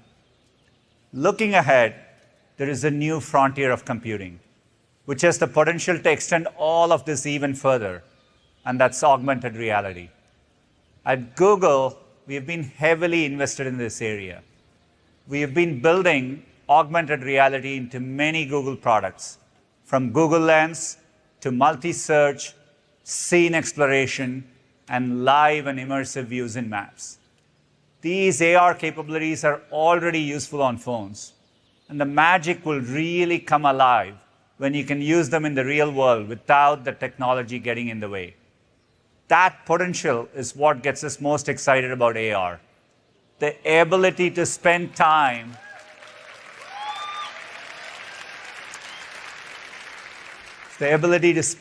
focusing on what matters in the real world, in our real lives.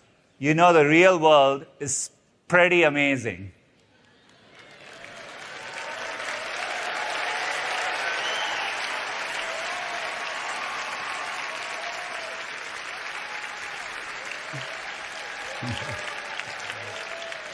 It's certainly looking that way to me right now. It's so good to be back in Shoreline, and I can tell you're all enjoying it too. It's important we design in a way that is built for the real world and doesn't take you away from it. And AR gives us new ways to accomplish this. Let's take language as an example. Language is just so fundamental to connecting with one another. Yet, understanding someone who speaks a different language or trying to follow a conversation if you're deaf or hard of hearing can be a real challenge. Let's see what happens when we take our advancements in translation and transcription and deliver them in your line of sight in one of the early prototypes we've been testing. Take a look. My mother speaks Mandarin, and I speak English, which is a strange thing. 他讲英文我可以听得懂，可是有时候我讲不来嘛。 We'd love to be able to share with you a new prototype we've been working on. You should be seeing what I'm saying, just transcribed for you in real time, kind of like subtitles for the world. What we're working on is technology that enables us to break down language barriers, taking years of research in Google Translate and bringing that to classes. Do you see me? Oh, sí te veo. I'm actually looking straight into your eyes, and it seems like you're looking right at me. Oh, sí, estoy viendo lo que está diciendo para ayudarte. Making access to information just instant and intuitive. By doing that, technology fades into the background, and we're more connected with the people and the things around us.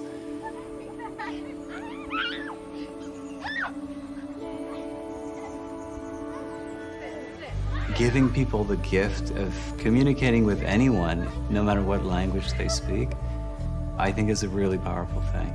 Que tengo que dialogar con muchas personas que solamente hablan inglés. Como magia para mí, porque voy a ver cosas que voy a entender lo que ellos dicen por completo y... Yes, 可以互相沟通。我爱你。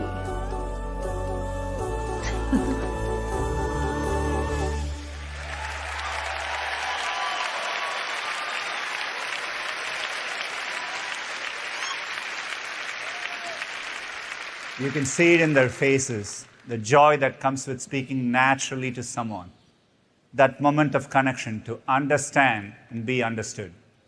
That's what our focus on knowledge and computing is all about. And it's what we strive for every day with products that are built to help. Each year, we get a little closer to delivering on our timeless mission, and we still have so much further to go. At Google, we genuinely feel a sense of excitement about that. And we are optimistic that the breakthroughs you just saw will help us get there. Thank you to all of the developers, partners, and customers who joined us today. We look forward to building the future with all of you. Thank you so much.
skating, I feel like you've got to compare yourself to you.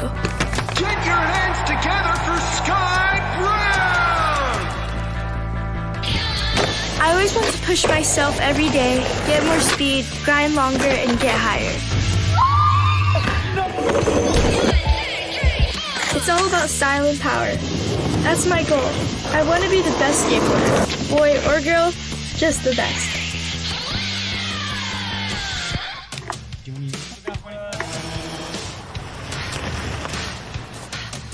Take one. Hey! I'm Dave. So the Google tech we're using for this project is called Blaze Pose, which uses machine learning to draw points all over your body. We're going to use them to understand what you're doing while you're skateboarding. That's actually crazy. It's really quick. We've got these 3 cameras here. This one here is used to figure out your speed, and these 2 are used to understand what tricks you're doing. If you have the tools to measure yourself, you can compare yourself as an athlete. Want to try?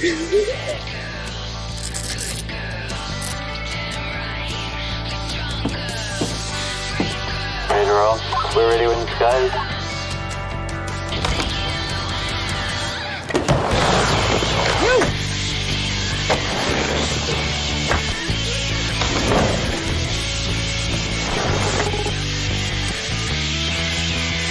Amazing, Sky. So here we can measure speed, your rotations and grabs, your height outside of the ramp, and we can also identify tricks.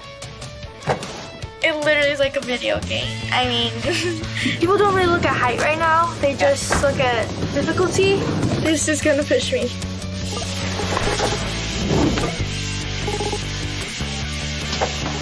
Next thing we'll get you to do, Sky, is to perform a kickflip indie, which is a trick Project Sky has never seen before. We want to understand if we're able to identify it. You good? Yeah. Ready when you are.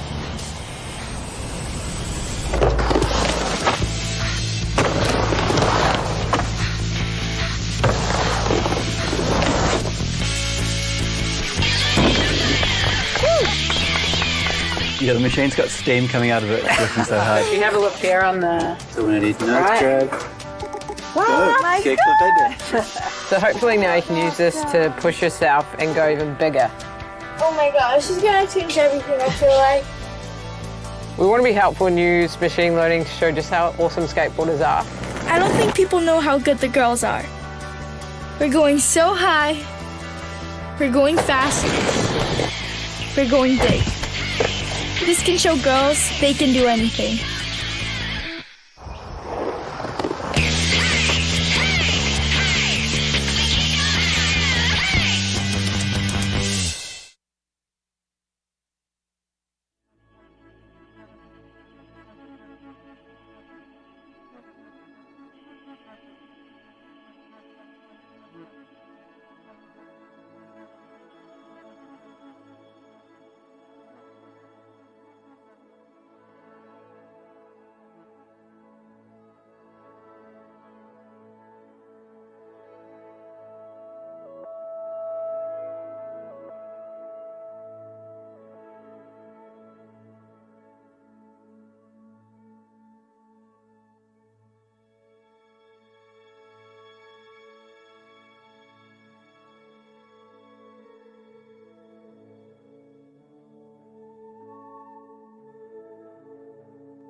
Some people think that they will never be considered an expert, but if you love what you do and you do it many, many times, you're becoming an expert whether you planned it or not. When I became a mother, I was expected to slow down my career.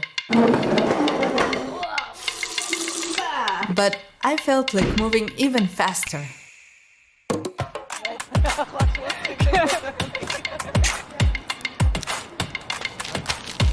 I meet so many young women